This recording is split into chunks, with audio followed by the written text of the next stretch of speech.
What's up, everybody? Welcome back to Structure. I'm H. This is E, and What we up, break what up? down your favorite TV shows, movies, and documentaries. That's right. Today we're doing Billions, Season 6, Episode 10, Johnny Favorite. This was a really strong episode. H, without further ado, let's get unstructured. Let's go.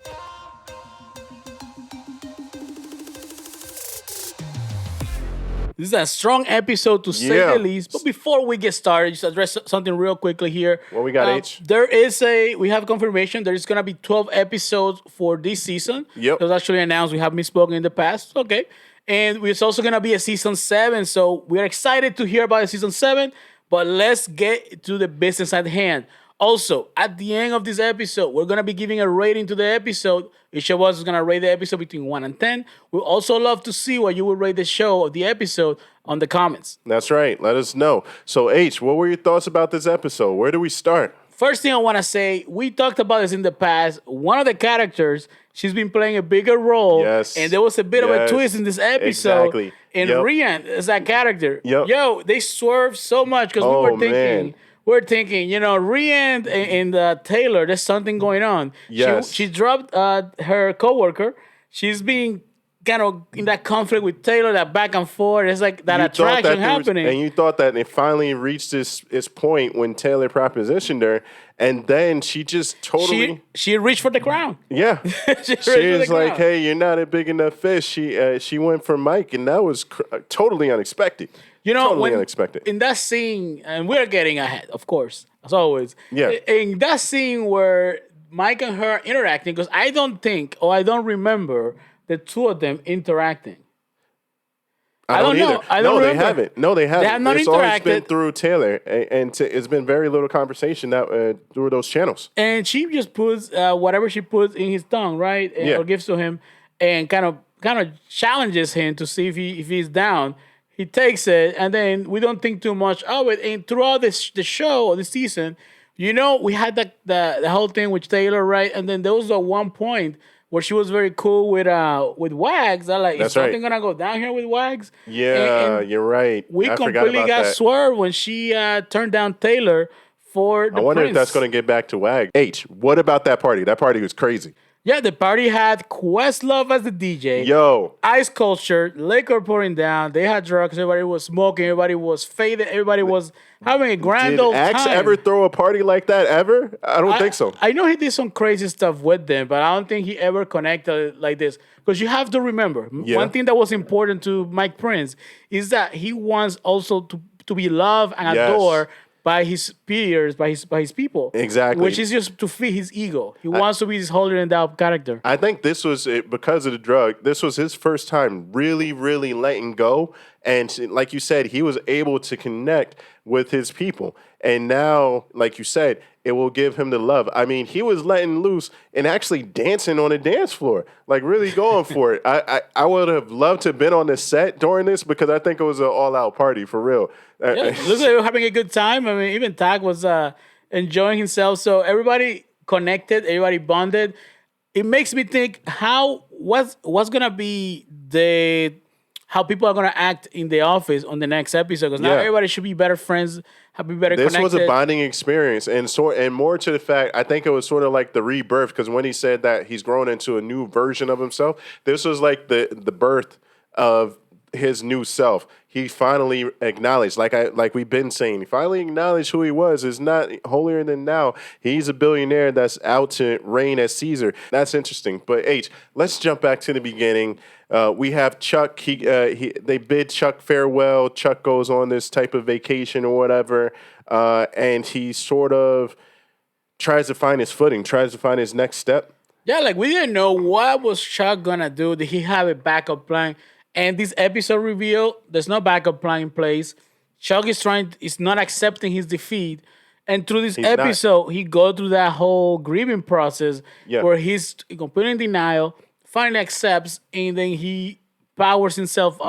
There was a and lot runs of the path there was a forward. lot of key parts here, and one starting off with the farewell where he says we're still in it, and Dave corrects him, and she says no, I'm still in it.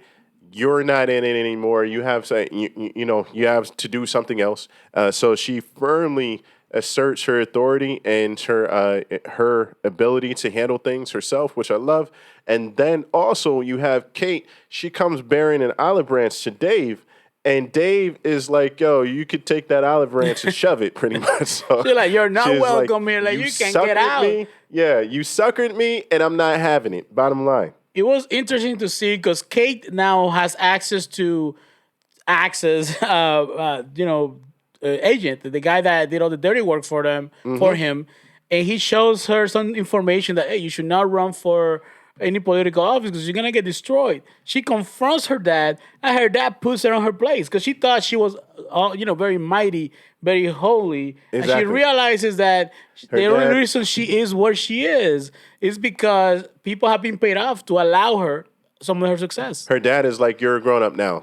You're trying to act like a grown up. I did things for you and deal with it. And be grateful most of all. What about that session with Wendy and Mike? I think that was powerful. I think we saw, today was like the dragon getting wings, pretty much. So they slayed a dragon, and then a new dragon was born, and the dragon finally got his wings. Finally, he looked in the mirror and saw who the dragon was. Yeah, so we have Mike, since we've seen him in the show from the earlier seasons, good guy, he's the good billionaire. He's somehow, and one of our viewers mentioned this, similar to Jeff Bezos prior to some of the stuff that has come out about him. Yeah. That he does a lot of good things, etc., but he also has a dark side to him. Exactly. And Wendy calls him out and admit it to yourself that your ego is what's driving you to do this. Because he's not letting go of Chuck. He wants to completely decimate Chuck and reminisce on the whole thing. More to the point, she's like, your ego is just like Axe and all the rest of them. You do not have You're not special. Some divine authority, which is the burning bush that she was talking about, some divine authority that told you to bring in the Olympics to New York. And to further complicate things, he brought in the Olympics to get his ex-wife back, but then he's with what's her name, Rianne. He's with Rianne. So were the Olympics that important to begin with? Like, there's a lot. I think Rianne is just a thing of the moment, in my opinion, to him. True. I mean, it may not be that heavy. I get it. I think Rianne is more speaking to that dark side of Mike, because Mike is the guy that's good, that does everything right. He's going to win his wife back, but he's still sleeping around with other women, right? So that's what Rianne is showing, is that he's embracing the final embrace of that dark side of his. She definitely was a devil on his shoulder, especially for that night. She got him to loosen up and just let go. And I think sort of like she was like the feather that pushed him over, but really it was Wendy that sort of unraveled him. That session with Wendy where she made him say it. She made him say, listen, I did this for me. I did this for my ego. I took down Chuck. I was there at the session. I enjoyed it, and I did it just to let them know who I am. He said that he wanted to make it a Pax Romana, which I looked it up. That was Roman era during Augustus Caesar, and after. It was like the longest time of peace and prosperity within the Roman culture. He wants to be that great of a king, that great of a ruler for his entire empire. So that gives you a peek into his mindset. And this was the beginning. This was the first day that he finally acknowledged it outright and took hold of it. And also, one key thing that I think Axe didn't need, I don't think he needed it, was the love. Axe just needed the fear.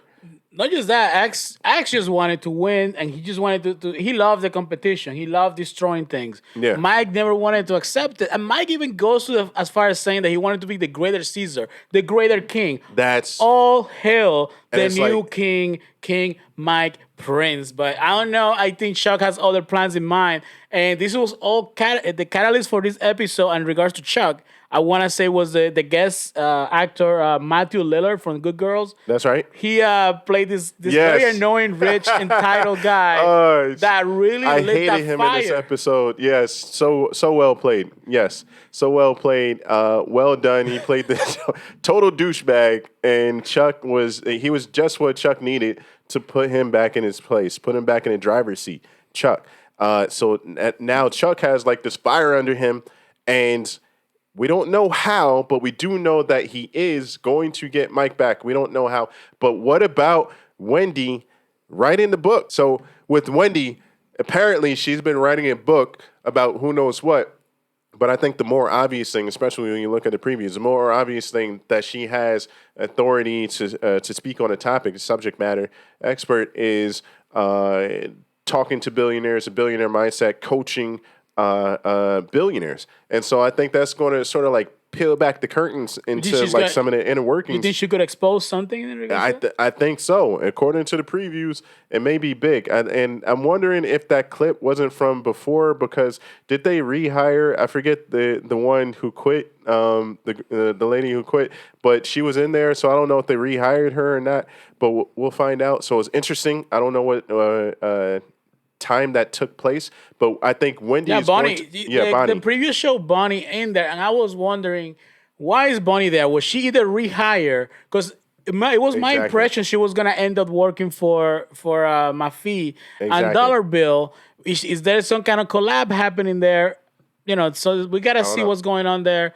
Maybe she came to apologize. That's one of the first scenes I think they might start the episode for next week. Yeah. Now, we obviously found this episode very interesting. E, what did you give this episode? Ooh. Okay, so like, should I scale it for the season or overall? Just for this episode. Just for this episode, I would say this episode was 8.5. I'm thinking a solid 8.5. There's a few things that were missing, but the biggest part for me was Mike finally he stopped lying to himself, thinking that he was holier than thou. He's just like all the other billionaires. It's a power grab, and now I think he's unleashed to do bigger things. So 8.5. I'm gonna give it a 9. I really enjoyed the episode. It was very interesting. The twist at the end really made it for me. I was like, "Whoa!" It literally made me have a reaction. Totally Let us know in the unexpected. comments what you He guys got thought just what he about needed as what well. we saw there. For sure, it was a good episode. I'm looking forward to next week. Yes, And- there will be a next week. Hey, thank you to all the viewers for pointing that out. Much appreciated. We appreciate your comments.